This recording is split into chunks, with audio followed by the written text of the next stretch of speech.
Las Vegas. It's more than just a city. It's a feeling.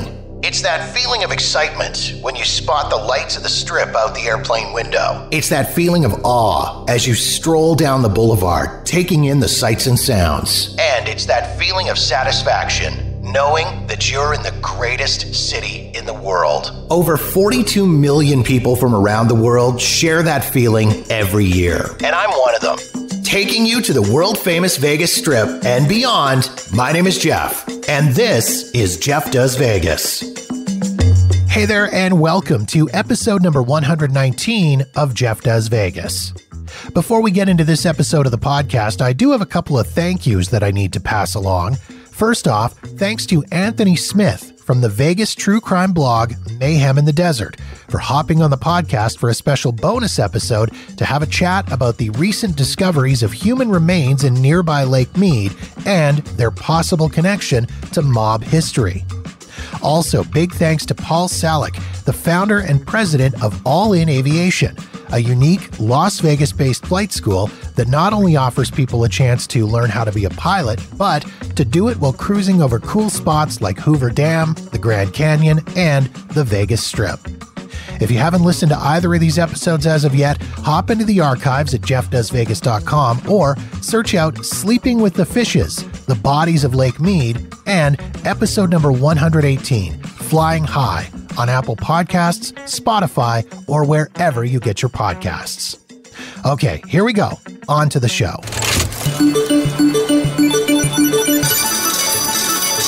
I have to admit that this episode of the podcast is, once again, a bit of a cheater. It's not really a new episode, but another repackaging of one of my favorite episodes of Sin City Stories, my Vegas history spin-off podcast. Why am I doing this?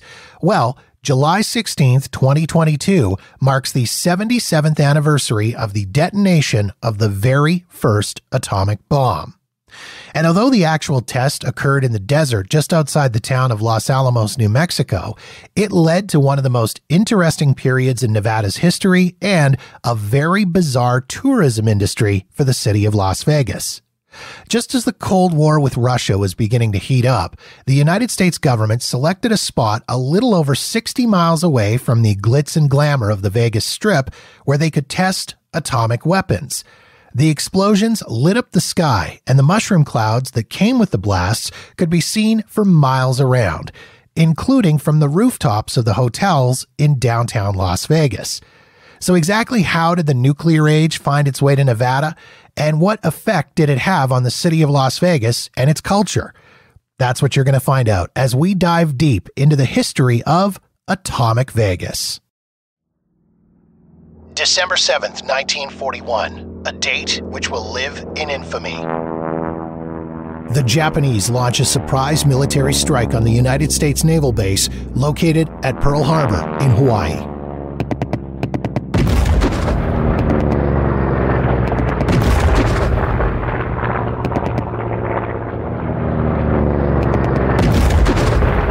Four battleships are sunk, and numerous other vessels are damaged or destroyed. 188 aircraft are wiped out, over 2,400 Americans are killed, and more than 1,100 others are wounded. In response to the attack, the United States officially declares war on Japan and would align themselves with Great Britain, France, and Russia to battle the Japanese and the Germans in the Pacific Theater. With that, America was now a part of World War II. This action also accelerated the planned development of the atomic bomb in the U.S. 1 year later, December 28, 1942, President Franklin Roosevelt authorizes the formation of the Manhattan Project to combine Allied research into a single entity with the goal of weaponizing nuclear energy. The Office of Scientific Research and Development had been working on the science behind an atomic bomb for several years before the Pearl Harbor attack. And with the president's approval, the Army Corps of Engineers had joined the team in October of 1941 and took the lead on the project, making work to develop the world's first nuclear weapon officially a military initiative. With the formation of the Manhattan Project, research facilities were set up in remote locations across the United States, including Washington, Tennessee, and New Mexico, which is where history would be made a little over 2 years later. Physicist J. Robert Oppenheimer, who would come to be known as the father of the atomic bomb, was already working on the concept of nuclear fission when he was named the director of the Los Alamos Laboratory in northern New Mexico. Los Alamos Laboratory, otherwise known as Project Y, was a secret site located in the desert about 100 miles away from the city of Albuquerque. The site was chosen at the recommendation of Oppenheimer due to its mild climate, its accessibility by air and rail, its low population density, and that it was far enough from the west coast that it wouldn't be vulnerable to another attack by Japan. By 1944, 6,000 scientists and engineers from universities and research labs across the U.S. were hard at work on the development of the world's first ever nuclear weapon. And by the spring of 1945, the Manhattan Project looked to be on the brink of success. On April 12, 1945, U.S. President Franklin Roosevelt died suddenly. Vice President Harry Truman was sworn into office as the Commander-in-Chief and briefed immediately on the progress of the Manhattan Project. Just weeks later, Germany unconditionally surrendered their war effort, and although the Japanese were near defeat with supply lines cut off and hundreds of thousands dead, it was expected that their plan was to fight to the bitter end. A costly invasion of Japan seemed likely, but some U.S. policymakers felt that successful delivery of one or more atomic bombs might convince the Japanese that resistance was pointless. Flash forward to mid-July. The Trinity Test.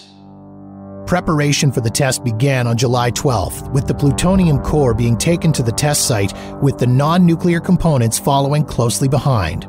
Engineers spent the day of July 13th assembling the gadget, as it would come to be called, and by 5 p.m. on July 15th, it had been hoisted to the top of the 100-foot-tall firing tower. And at precisely 5:30 a.m. on Monday, July 16th, 1945, the atomic age began. 10, 9, 8, 7, 6, 5, 4, 3, 2, 1. While staff and observers watched anxiously, the gadget exploded over the New Mexico desert, vaporizing the tower and turning the asphalt at the base of the tower into green sand. Releasing over 18 kilotons of power, the sky was lit up brighter than 1,000 suns, with some observers suffering temporary blindness, even though they were watching through darkened glass. Seconds after the explosion came a huge blast, sending searing heat across the desert, which knocked several observers to the ground. The shock was so powerful that a steel container located a half-mile away and weighing over 200 tons was knocked over. As the orange and yellow fireball stretched up and spread, a second column, narrower than the first, rose and flattened out into a mushroom shape, providing us with the visual image that we've come to associate with the atomic age. And even though the test occurred on a secret base away from the public, civilians took notice of it. The bright lights and huge explosion were seen and felt for several miles around, and there were even reports of windows shattering upwards of 125 miles away. An official cover story was released by the military claiming that an ammunition depot on an air base had exploded in an accident. The Trinity test was deemed a success. Once word of the success made its way to U.S. President Harry Truman, he believed the threat of a nuclear attack could be used to force the Japanese to end their war effort. And on July 26, 1945, along with the Chinese president and the Prime Minister of Great Britain, he issued the Potsdam Declaration, which called for Japan to unconditionally surrender or, quote, face prompt and utter destruction. The Japanese rejected the offer on July 29, 1945.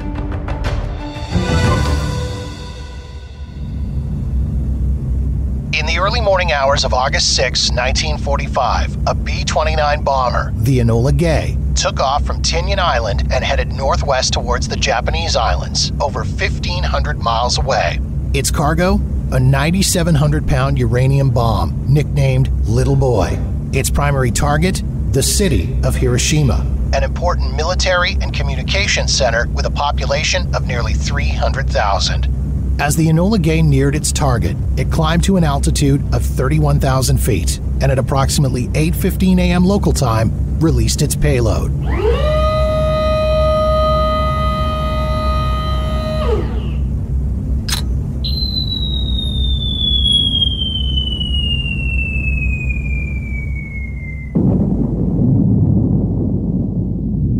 43 seconds later, a huge explosion lit the morning sky as Little Boy detonated 1,900 feet above the city, directly over a parade field where members of the Japanese Second Army were doing their morning calisthenics. Little Boy killed 70,000 people instantly and injured another 70,000.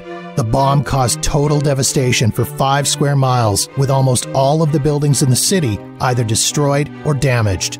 Within hours, radio stations in America began reading a statement from President Truman informing the public that the U.S. had just dropped a new type of bomb, a nuclear bomb, with more power than 15,000 tons of TNT on the Japanese city of Hiroshima. The statement also warned that if Japan still refused to surrender, the U.S. would attack additional targets with equally devastating results.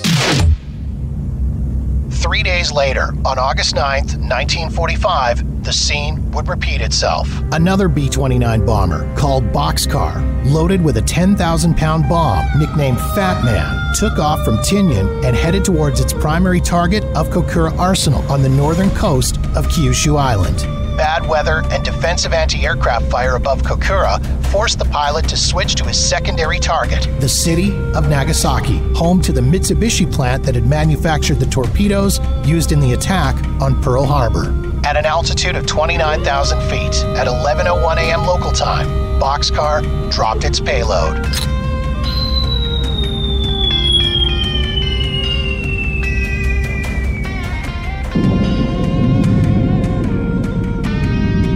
"43 seconds later, Fat Man exploded 1,650 feet above Nagasaki with the force of 21,000 tons of TNT. Fat Man killed 40,000 people and injured 60,000 more, destroying 3 square miles of the city.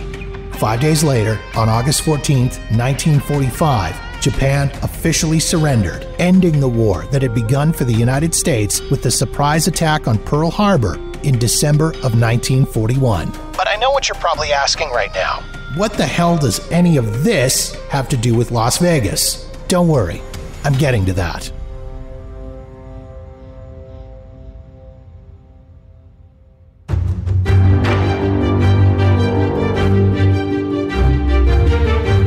The war may have been over, but the United States' interest in nuclear weapons was only just beginning. However, the balance of power was shifting. The Manhattan Project had been under military control, but following the war, the decision was made to shift oversight to a civilian entity, and the Atomic Energy Commission, or AEC, was created. The Manhattan Project was disbanded, and many of the scientists who'd worked on the initial atomic bomb projects, as well as the bombs dropped on Hiroshima and Nagasaki, returned to their positions at universities and other research facilities.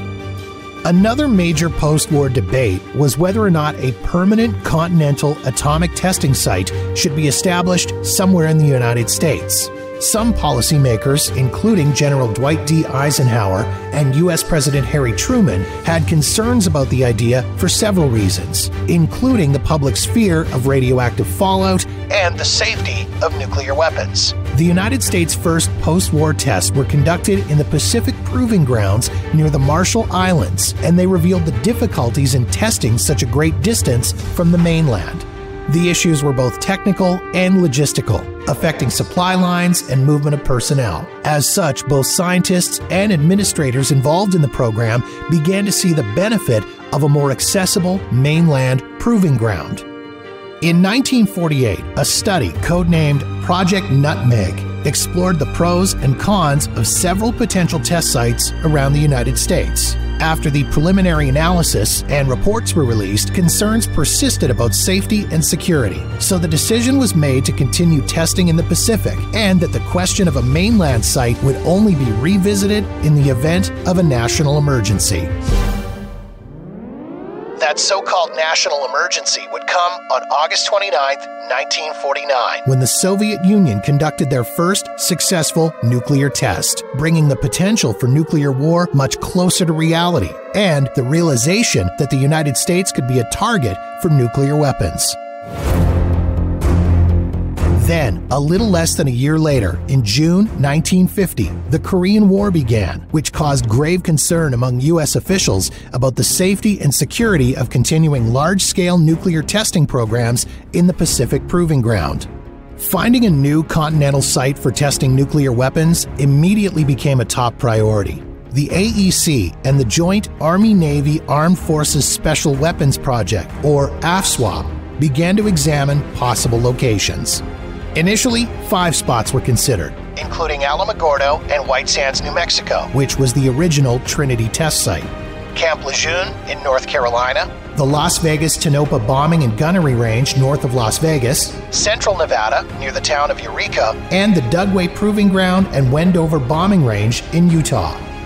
The choice was then narrowed further, down to 3 candidates: Dugway, Las Vegas, and Alamogordo. Fallout patterns, prevailing winds, downwind populations, security, and public awareness and relations were all factors taken into consideration for the final decision. Dugway in Utah was judged to be too close to the population centers within a 125-mile radius. Alamogordo in New Mexico also had the same issue with the city of El Paso, Texas, just outside that radius. An engineering firm conducted surveys of the Las Vegas site, examining possible north and south areas that could be used for testing. They determined that the south site, which included several dry lake beds, was preferable. So, December 18, 1950, President Truman approved the establishment of a nuclear test proving ground at the south site of the Las Vegas Bombing and Gunnery Range. On January 11, 1951, the Atomic Energy Commission officially announced what had, up until then, been top-secret information: the establishment of a test site where nuclear explosions would be taking place. Many local officials, including those of neighboring states, were completely unaware of the development of the highly classified weapons program and needed to be briefed. Even though a continental site had been decided on, there were still plans for a series of tests in the Pacific in the spring of 1951, called Greenhouse. One of these tests was to be the world's first thermonuclear test explosion. However, the AEC wanted to use the Nevada Proving Ground to conduct tests and experiments related to Greenhouse. Originally called FAUST, which stood for First Airdrop United States Test, the official codename would be Ranger. Given the tight timeline for getting the Ranger tests done ahead of Greenhouse, there was little time to develop the Nevada test site. Instead of detonating the bombs from specially built towers, as had been done with the Trinity test, the weapons would be dropped from B-50D bombers flying from Kirtland Air Force Base in Albuquerque, New Mexico. On January 27, 1951, the Nevada test site officially became operational. In the early morning hours, a B-50D bomber flew over Frenchman Flat, a dry lake bed covering 123 square miles of the Nevada test site, at an altitude of almost 20,000 feet, and released its payload, known as Shot Able.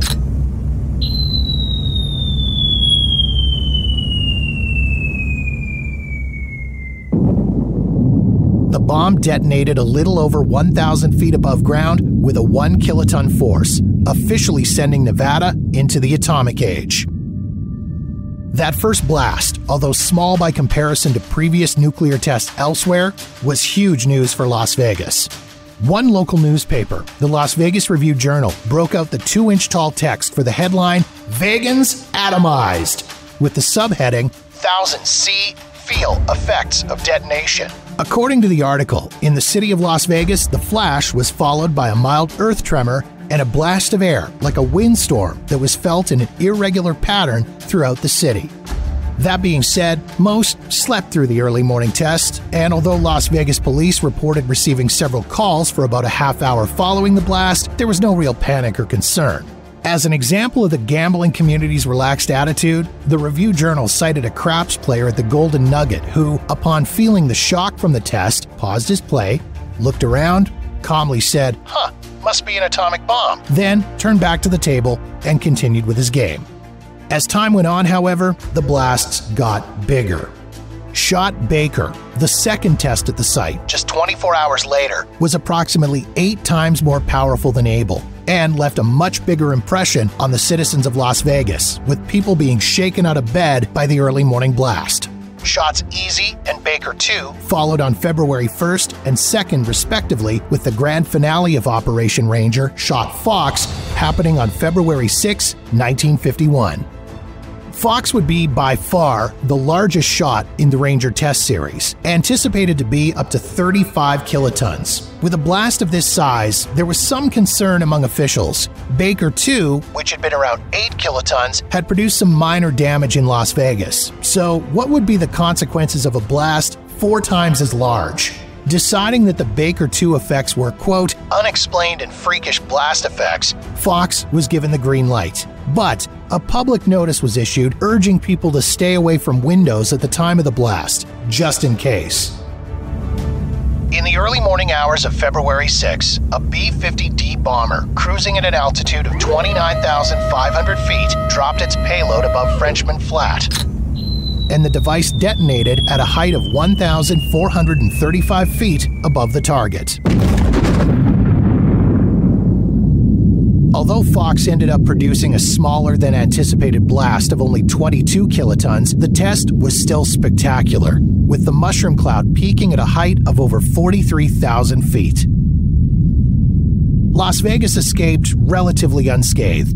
The blast wave hit the city about 6 minutes after the actual detonation and splintered large windows at 2 car dealerships, but otherwise did little more than shake buildings and frighten residents. Gamblers reportedly ducked under tables at one casino, and some witnesses claimed to have been temporarily blinded by the flash. And with that, the first operation at the Nevada test site came to a close. At noon on February 6, AEC manager Carol Tyler announced that Ranger was complete, and he thanked the people of Nevada for their contributions to the program. At the time, the future of the Nevada test site was unclear. However, following the success of the Ranger program, the Atomic Energy Commission swiftly made moves to make the site a permanent testing ground for nuclear weapons. Over the course of the next 40 years, there'd be over 900 tests conducted at the site, both atmospheric and underground, including destruction and survivability testing, civil defense guidelines development, and feasibility testing for the use of nuclear weapons for peaceful means such as creating bays or digging canals. And although the Nevada test site had several effects on the city of Las Vegas, including economic and population growth, there was one type of boom that wasn't planned for.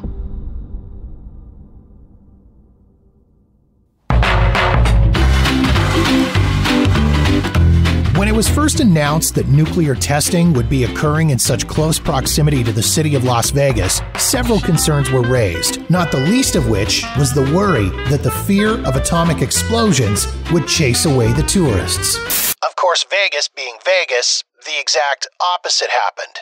In fact, immediately after the first bomb was detonated, the Las Vegas Chamber of Commerce issued a stream of press releases describing the new testing grounds as one of the many unique attractions Las Vegas had to offer. The atomic testing that occurred in the Ranger tests accounted for one of the biggest influxes of tourists the city had ever seen. Following the Baker shot, the second test conducted, Las Vegas residents were setting their alarms so they could be out watching the 5:45 a.m. detonations. And cars packed with spectators would begin lining the roads around the test site at the best vantage points. The atomic tourism industry was born. It became even bigger when, a little over a year later, on April 22, 1952, 200 reporters and cameramen from across the country gathered on a mound of volcanic rock at the edge of Yucca Lake that would later become known as News Knob. They were there at the invite of the government for the first time ever to record and broadcast the test of a 31 kiloton nuclear bomb dubbed the Big Shot. From just 10 miles away, the American public were given the opportunity to witness, from the safety of their living rooms, the raw power of a nuclear explosion.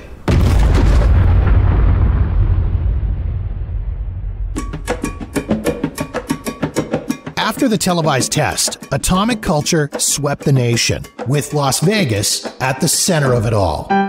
The Las Vegas Chamber of Commerce printed up calendars advertising detonation times and testing dates months in advance so people could plan vacations. Tourism officials posted guides with the best places to watch the explosions. Hotels with north-facing windows experienced an increase in bookings by people wanting to witness the blasts from their rooms. Downtown casinos began hosting dawn bomb parties on their rooftops, serving up cocktails while guests danced and watched mushroom clouds rise above the horizon. Tour companies sold packages called Up and Atom, where guests would be driven out to a safe distance from ground zero to observe the tests. Tourists would pack atomic lunches and would drive out to have picnics as close to the blast site as the government restrictions would allow. Mushroom clouds, the iconic symbol of the nuclear tests, began showing up everywhere, including billboards, merchandise, hairstyles, and costumes.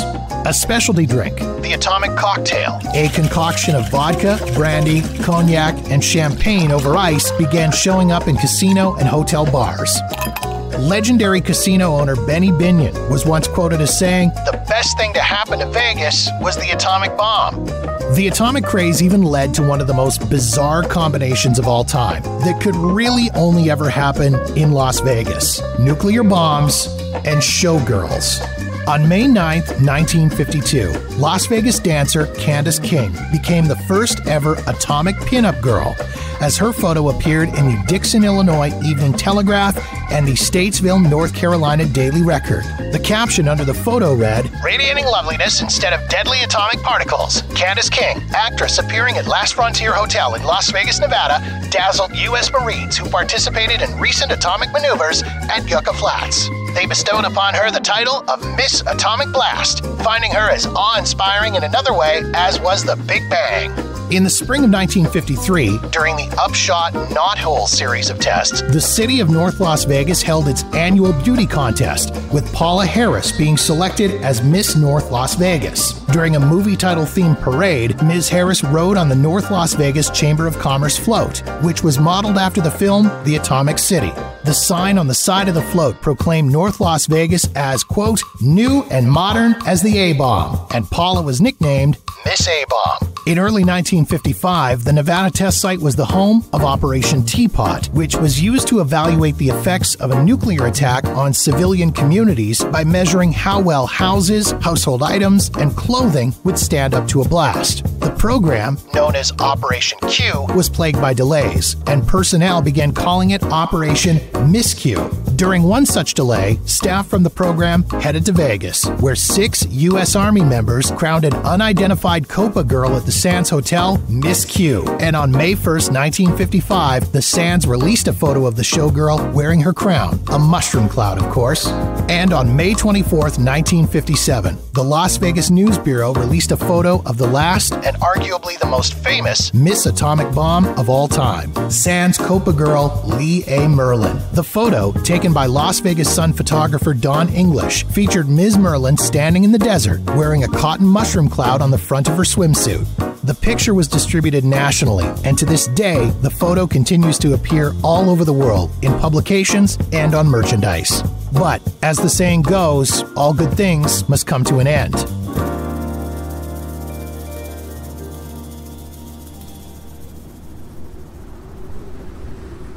By the time the last atmospheric tests were happening at the Nevada test site, nuclear testing was no longer the great tourist attraction that it once was. Testing had become routine, and people were no longer excited by it. Then, on August 5, 1963, the United States and the Soviet Union signed the Limited Test Ban Treaty, which prohibited nuclear tests in the atmosphere, underwater, or in space, literally driving nuclear testing underground and putting the final nail in the coffin for the atomic tourism industry.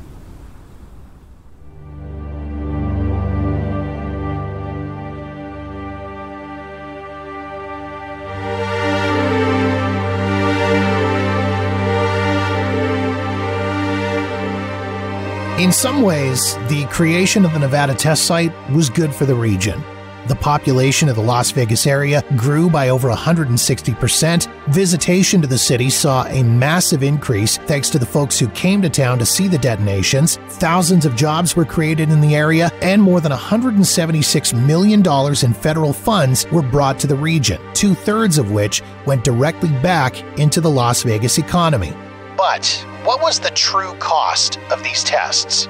From the outset of the selection and development of the test site, concerns had been raised by officials regarding the dangers of detonating nuclear weapons within such close proximity to a large population center such as Las Vegas. However, when testing began, the U.S. government was confident that their meteorologists could predict the weather and wind patterns to help prevent the spread of radiation. In 1955, the Atomic Energy Commission issued brochures to residents of the area, claiming that the path of the fallout did not constitute a serious hazard to any living thing outside the test site, and that the radiation levels they'd experience were only slightly more than normal radiation, which they'd experience day in and day out wherever they lived. But declassified documents have revealed that fallout from the test drifted across several parts of the United States. One of the hardest hit areas was the town of St. George, Utah, located downwind from the Nevada test site. The years following the May 1953 Harry shot, or what would later be dubbed Dirty Harry, due to the large amount of nuclear fallout generated, saw the small town see reportedly higher cancer rates among its citizens and a large loss of farmers' livestock due to radiation poisoning.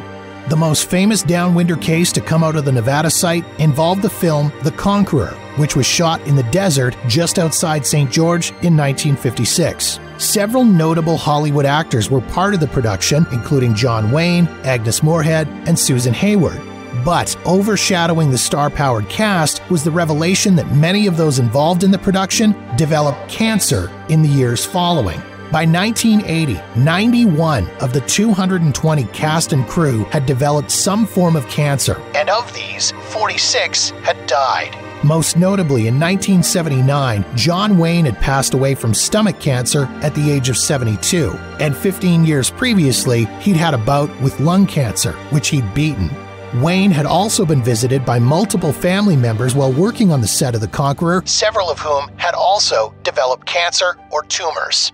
Government denials about cancer-causing fallout began to unravel in the late 1970s and early 1980s, when lawsuits filed against the government uncovered internal AEC reports from the time of the tests that showed scientists and bureaucrats downplayed and distorted evidence. Several reports were unearthed showing massive increases in leukemia rates among children, direct links between the deaths of thousands of sheep and nuclear tests, and the argument that postponing testing due to health concerns would slow arms development. On October 5, 1990, following almost 20 years of attempting to enact legislation, the Radiation Exposure Compensation Act was passed by the United States Congress and signed into law by U.S. President George H.W. Bush. The RECA provided $50,000 in compensation for individuals who were residing or working downwind from the Nevada test site. In addition to the issues faced by the so-called downwinders, the testing had a massive environmental impact on the site itself. Following the implementation of the Limited Test Ban Treaty and the movement to underground testing only, each of the below-ground explosions, some as deep as 5,000 feet, vaporized a large chamber, leaving a cavity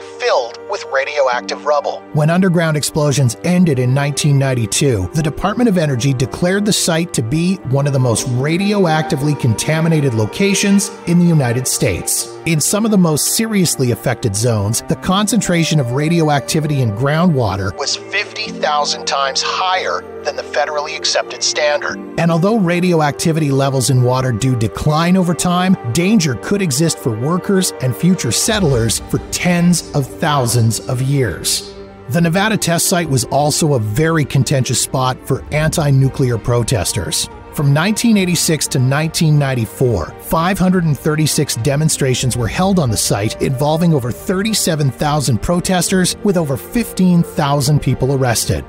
In September 1992, the U.S. Congress passed legislation known as the Hatfield-Exxon Amendment for a 9-month moratorium on nuclear testing. As such, the final nuclear test to happen at the Nevada testing site occurred on September 18th and September 23rd of that year. On October 2nd, 1992, U.S. President George H.W. Bush signed the moratorium into law. 4 years later, on September 24th, 1996, U.S. President Bill Clinton signed the Comprehensive Test Ban Treaty, officially prohibiting nuclear weapons and test detonations. And although the U.S. Congress has never ratified the treaty, the United States has maintained its moratorium on nuclear testing. Flash forward to today. In spite of the lack of nuclear detonations, the Nevada testing site is anything but deserted. In 2010, the site was renamed the Nevada National Security Site, or NNSS. It's currently used for national nuclear security defense programs, industry research and development, open-air experiments by both federal agencies and private industries, as well as Department of Homeland Security, nuclear and radiological emergency response testing and training. The NNSS also offers monthly tours of the testing site, including stops at the town of Mercury, the gateway to the Nevada testing site, Frenchman Flat, where the first test on the site was conducted, the Sedan Crater, a 320-foot deep, 1,280-foot diameter crater which was formed by one of the largest underground tests, and the Apple II houses, which were constructed to test the effects of a nuclear explosion in a city or town. Space on the tours is extremely limited and is usually booked upwards of 12 months in advance. Security on the tours is also extremely tight, as guests are prohibited from bringing cameras, cell phones, or binoculars. For many in the United States, the Nevada test site is viewed as a place of incredibly important historical significance, especially when it comes to national security. After all, this was the battleground on which the Cold War was fought and won. The devices tested at the Nevada test site forever changed humanity and civilization, and the legacy of the site will always remain controversial.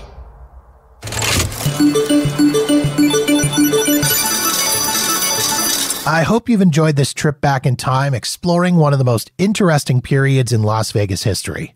If you want to learn more about Nevada's atomic history, check out the show notes for links to Volume 5 of Sin City Stories at sincitystoriespod.com, where you'll find articles, photos, videos, and much more.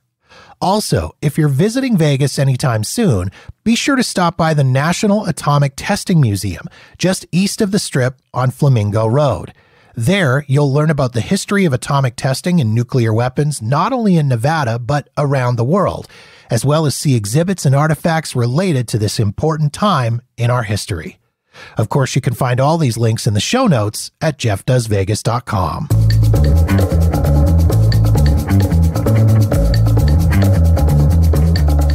And that wraps up another episode of Jeff Does Vegas. If you've got feedback on this episode of the show, or any other episode for that matter, or you've got suggestions and ideas for topics you'd like me to cover on the podcast, please feel free to reach out to me via Facebook, Twitter, or Instagram at Jeff Does Vegas, or drop me an email directly at jeff@jeffdoesvegas.com. In the meantime, thank you so much for checking out the show. Be sure to follow us wherever you get your podcasts so you'll know the moment new episodes are available. And don't forget to visit jeffdoesvegas.com for past episodes and show notes. My name is Jeff, and this has been Jeff Does Vegas, a Walker New Media production.